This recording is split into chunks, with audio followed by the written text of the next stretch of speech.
Witches in pursuit of science. Hello, kindness coming, and welcome back to this week's episode of Witches in Pursuit of Science. We're your hosts. I'm Angelina Bertoni. And I'm Nicole Familari. And wherever you are in this big, large rock we call Earth, we hope to invite you to take a community sip with us from your cauldron. Are you ready, darling? Cheers. Let's start the episode. Today, we're talking about dinosaurs, dragons, and unicorns. Witches in pursuit of magical creatures. Well, let's just jump right on into it. You're probably wondering why we are right next to each other. And I am the person. And not in Michigan where I normally am. I am here visiting Texas this week, and it is so much fun. On Monday, we got to go to a wonderful place called Dinosaur Valley State Park, located in Glen Rose, Texas. I'm not even going to try to remember the places. It was such a cool day. Right before we went over to Dinosaur Park, we stopped at a nature preserve and wildlife place called Fossil Rim. And we saw over 1,100 different types of animals. We saw giraffes, zebra, rhinoceros, deer, antelope, cheetahs. It was awesome. They take such good care of these creatures, and they are so well loved. It was absolutely beautiful. One of the things that we saw there was an adorable little antelope named Chili Billy. Oh, Chili Billy. And then we saw a Chili Willy. And then we saw a Chilled William. And Chilled William was our favorite antelope because he only had one horn. And the reason I bring that up is that I want us to come back and circle around to it later. So anyway, we go on. We have this wonderful safari trip. And we head on down to Dinosaur State Park. And when we got there, it's incredible. It's only $7 to get in. So it's super family friendly. There's tons of information. There's camping, right? Yeah, there's camping. There's a swimming hole. There is dinosaur footprints galore. So this is the part where we get so into it. At this path, you can go and you park and you walk down into the river, and there we'll show on the screen here some pictures from our trip. Yeah. And afterwards we'll even post a little video of some of our outtakes and exciting times with the fish. Our adventures. As we were down there. It was a really, really, really cool thing. And so as you're walking towards the riverbeds, you can see fossilized in the sandstone dinosaur footprints. 2 different species are found in Dinosaur Valley. The sauropod tracks, which are large, like elephant-like tracks with a big back foot and a C-shaped front foot. We're talking like the long neck of Brontosaurus from Land Before Time. Relative, not Brontosaurus, because this was before Brontosaurus. But this was his great-grandfather, great-great-great-great-grandfather. We're talking like hundreds of million years all in between. All the way back in the Triassic period, which is before the Jurassic period, the times of Jurassic Park that we all know and love. Yes. So kind of to give a little visual. Then we found a carnivorous. So that was the herbivore. We found a carnivorous dinosaur that was also tracking this pod of sauropods that was walking along the riverbed. And this guy was bad to the bone. 3 big claws standing on a dew claw, and he had a back foot that was like the size of a size 26 shoe. It was insane. It was almost humanoid-ish. It was terrifying with its toes. This bad boy is known as an Archocanathosaurus. This one's a difficult, big, long name. The Archaeosaurus. There we go. I think that was good. 2 times, yeah. Archocanathosaurus. This was very close to a raptor or T-Rex's great-great-great-great-grandfather. He was shorter, smaller than a T-Rex, but in that same height of walking along with a large back feet to stabilize it, claws in the front to chew, and a nasty mouthful of teeth. It was phenomenal. There were 4 major track sites that we got to go to, explore around, and found tracks at. And the whole time, we're wondering, well, what if people could walk along this?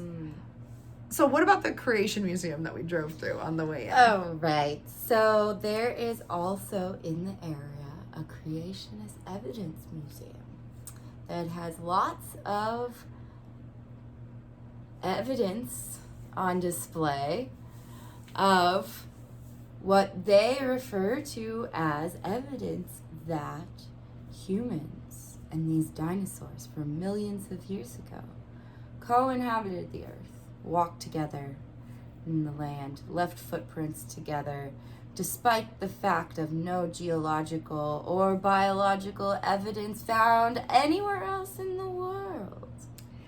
I hear they have a pretty sweet movie you can watch if you ever find yourself down there in the Creation Evidence Museum.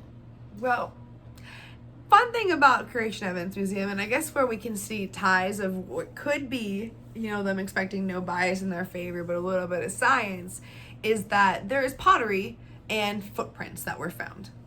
Now, if we know anything about the identifying time of footprints, the space in the rock where the sediment is going to be millions of years in between the other layers of sediment.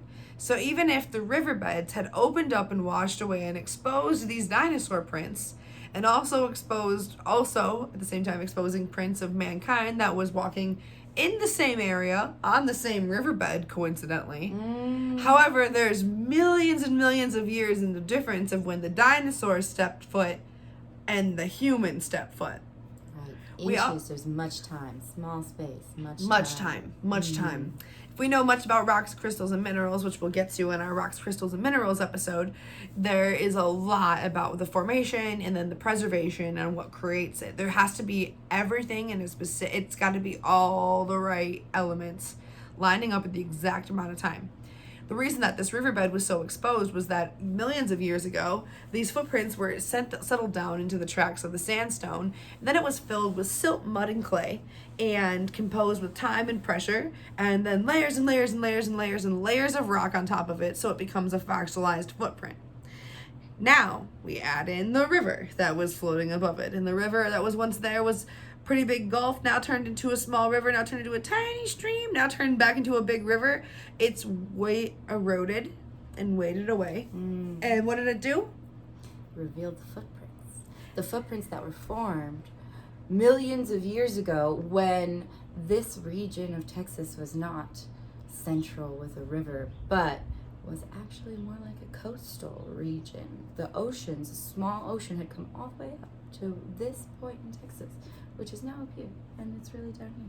So turns out we were looking at dinosaurs who enjoyed long walks on the beach in the sunset. Romantics, really.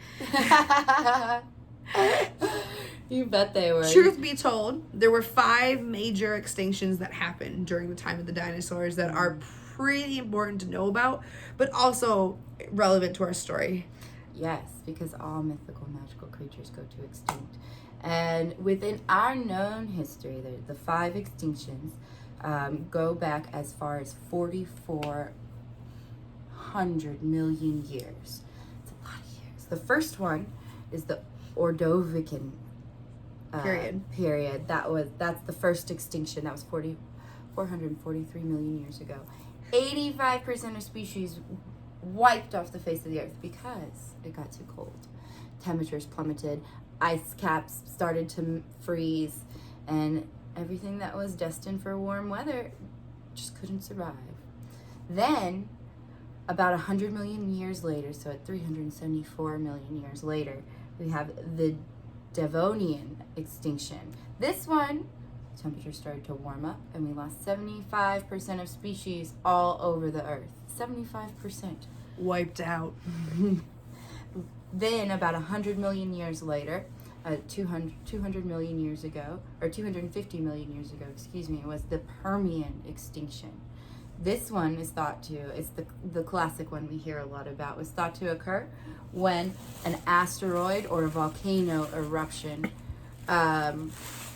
destroyed the Earth. This one wiped out 95% of species and is known as the Great Dying. During the time of the Great Dying, 5% of the population of animals left on the planet survived. This means we had small species of mammals, insects, amphibians, reptiles, and fish that still survived. Of these stragglers, gosh, we'll say lingerers of history,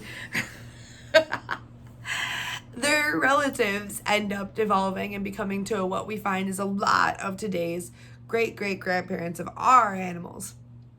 So I give you this, going back to the Creation Museum, if you were living in Mesopotamian times and you were paddling up the waters here in Texas, native to where we have alligator gar, alligators, and sometimes when the brackish water permits, let's say you see a giant, long, serpent-like fish with an alligator-like face.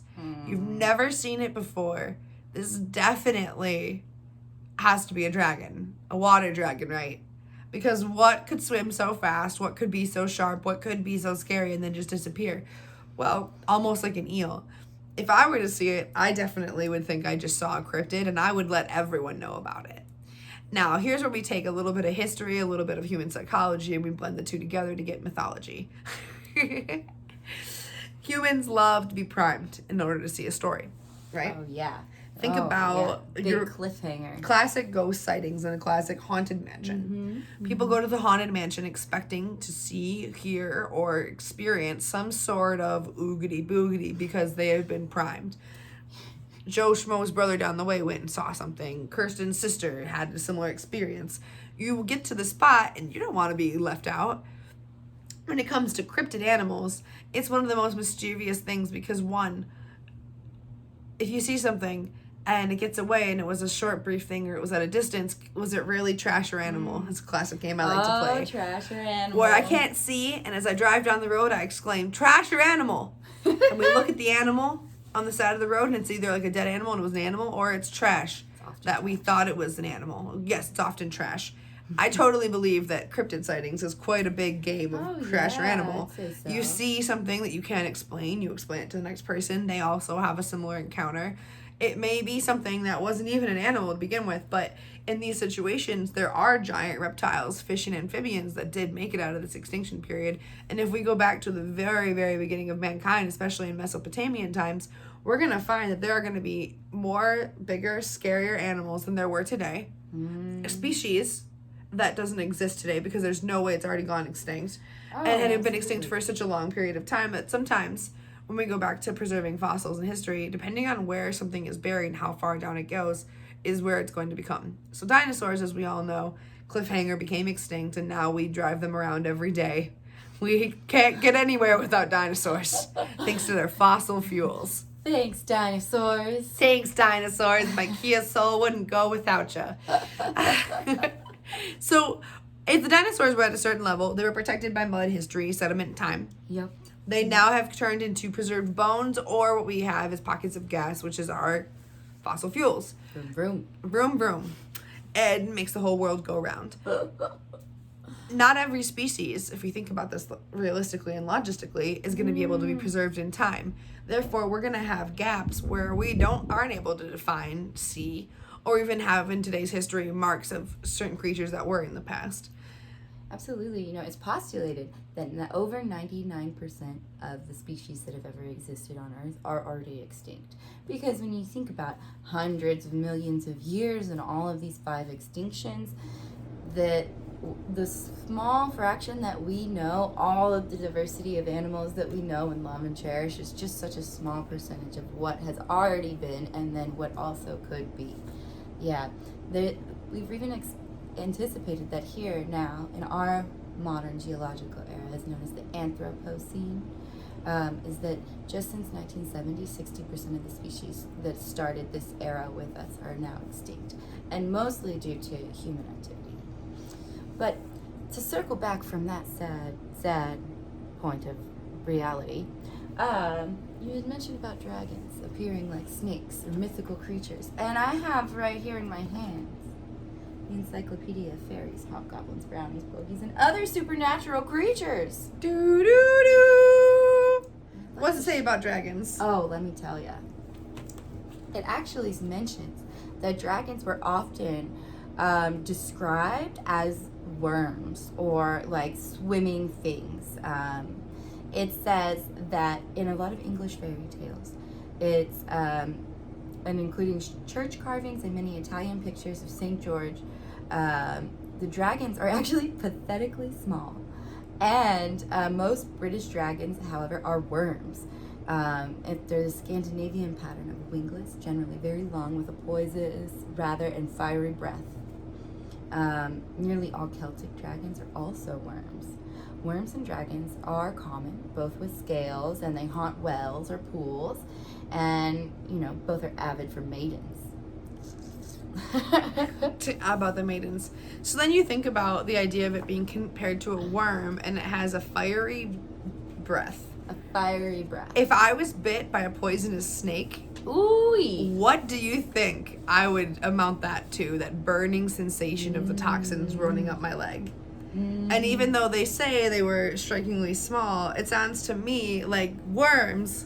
Yes, we're not going to go out battling worms, but if you saw a giant snake, or the fact that serpents can get to be absolutely huge when left unattended, and in a less populated area, it could go to be, look at rock ball pythons, the largest snake in the world.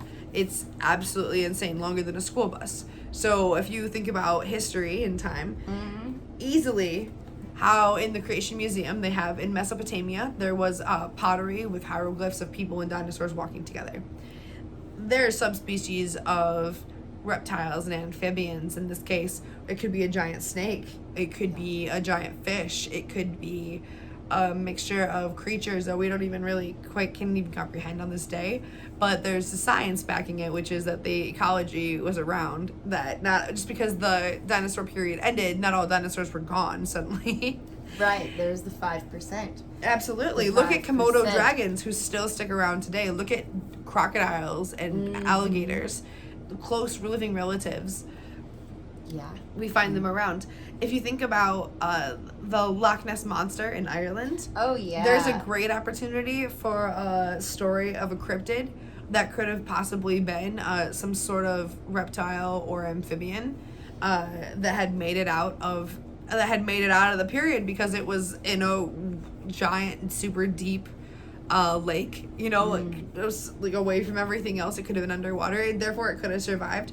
Is it alive today? Maybe.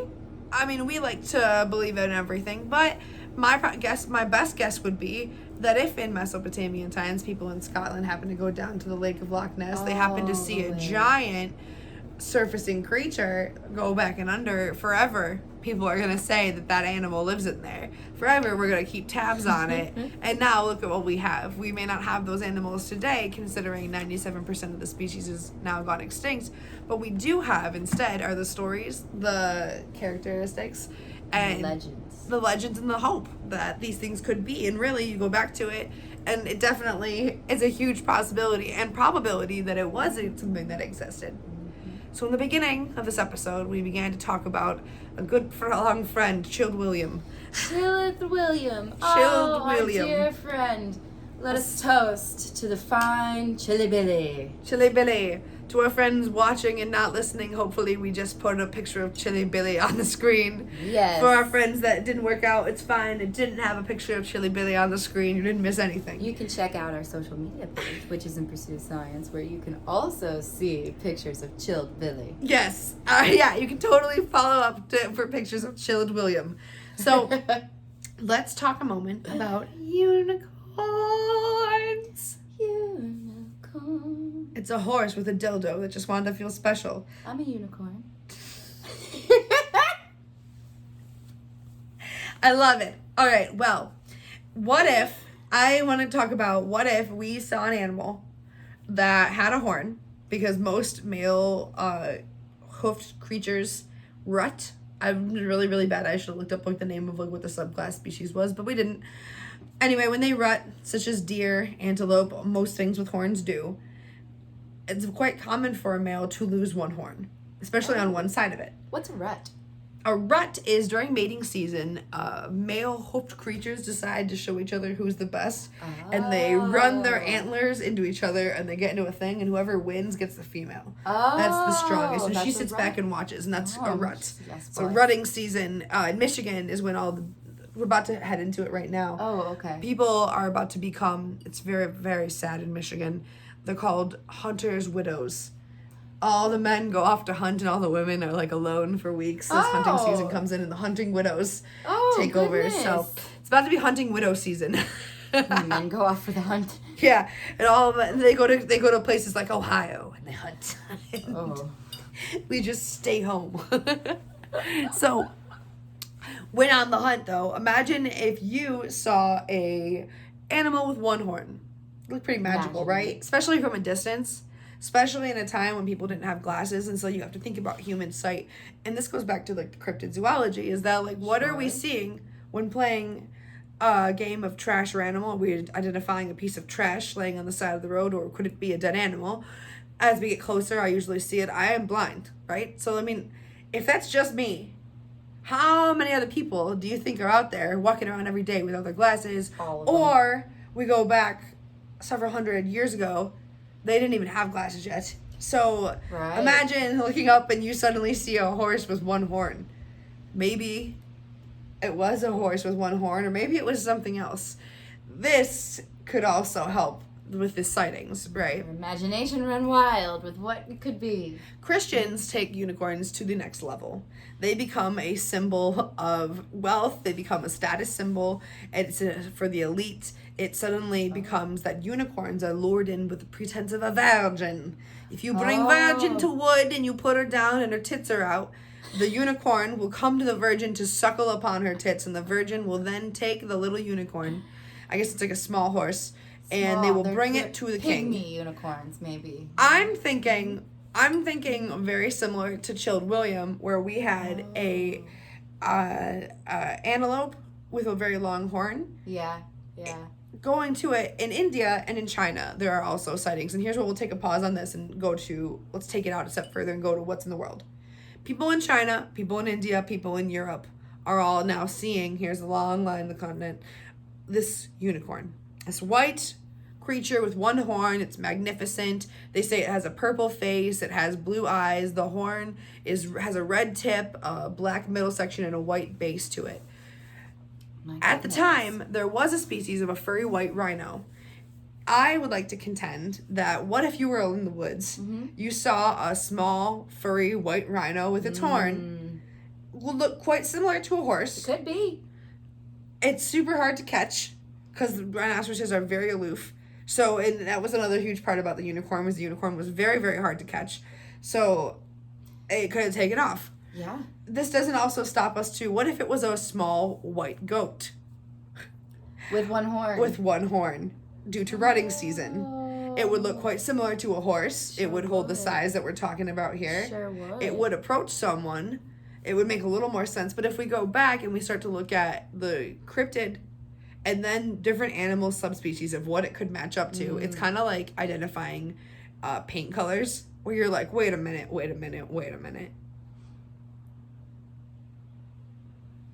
And suddenly I feel like the string theory where I'm like tying all the strings together. We're just getting crazy with it. Yeah. This next to this, all the way back over here. So they all connect to each other. So the church then decides to start taking these mythical creatures, and they say, going back to the status of wealth and elite, why don't we take these mythical creatures and we make them symbols on our highest, most prestigious family crest? A family crest, a coat of arms, exactly, is something that's passed down to everyone in the family. It's the last, here in America, we call them a last name. Do you have a family crest? Oh my a Bertoni camp family no, because we're like Americans now, but in Italy I hope so. I would love that one. Yeah I don't remember old what's school on it, but old school families will have them, and that's an established thing, and it's the history. Unicorns, though. I don't think we have unicorns. Well, unicorns were for the rich, so here's where I'm gonna go into. We're rich and experienced, darling. That explains why we don't have a unicorn. I think it's something simple, like a little lion-y thing. Yeah. Yeah. Well, griffins, lions, unicorns, they're often seen on family crests as symbols of honor, as patronage, as how close they were to the church and how much of a big church donation they could give. Also played a part into what kind of animal would go on your family crest. So those who were rolling in the dough got the unicorn. They were so special. Yeah, and those who were rolling in the dough got griffins. Those that were rolling in the dough often are found with cryptid creatures, and it's interesting because as you pair the two things together, like the more elevated you get in financially in society, like the more disenfranchised you are from Absolutely. reality, and just like these mythical creatures, like you kind of exist on this different plane, right? You don't know what the regular day-to-day life is like without someone taking care of you. exactly. Which It ends up being kind of crazy. metaphorical. Exactly. Exactly. So that is our content of dragons, dinosaurs, and unicorns. There's so many more mythical creatures that we can discuss. I mean, look at this encyclopedia. Oh, we're But gonna do I more. We're really gonna do think more. That's all we should cover. Once you don't want to overload you with the creatures, but we will definitely do maybe a whole episode on fairies. Absolutely. And- Check out this book. Yes. Encyclopedia of Fairies, Hobgoblins, Brownies, Bogies, and Other Supernatural Creatures by Catherine Briggs. Check out It's a Mainly Wicked Crafts on Instagram and Etsy for our custom made witch hats. Thank you, Christina. We love them. We love you. We appreciate it so much. Please, please, please, please, please, if you could do us the biggest favor and help us out and spare us a like, a subscribe, and a share, we would appreciate it. We love, love, love being a part of this, doing this. We would love to find sponsors that would also like to work with us and grow our community, our kindness community. Follow us along on Facebook at Witches in Pursuit of Science, or the Facebook spin-off group WiPS Quistresses, WiPS Quistresses. I post dank memes. She posts great science experiments. It's a lot of fun. Come learn with us, and thanks for being our friend. We love you, Kindness Coven. We hope you're having an amazing day. You have a wonderful rest of your week.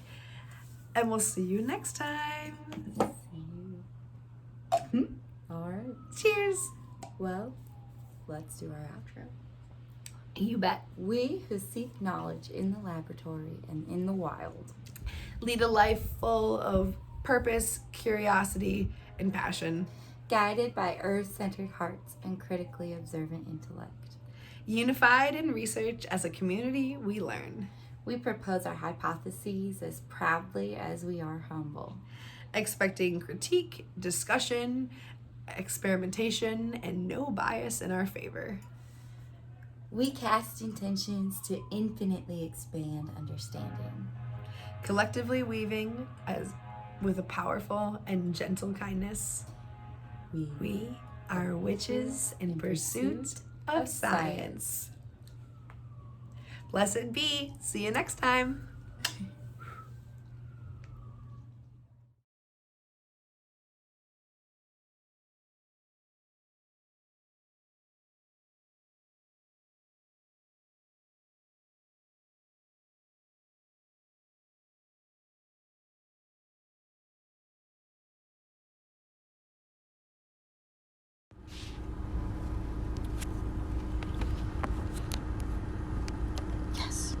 Come to me, sweet giraffe. You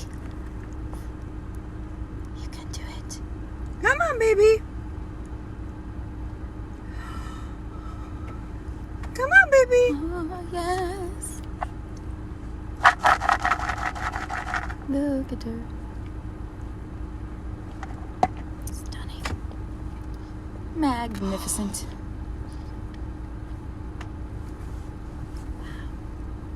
Come here, baby. Hi. Hi. Hi.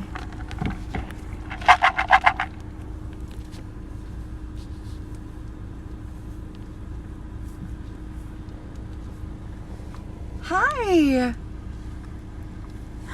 Hi.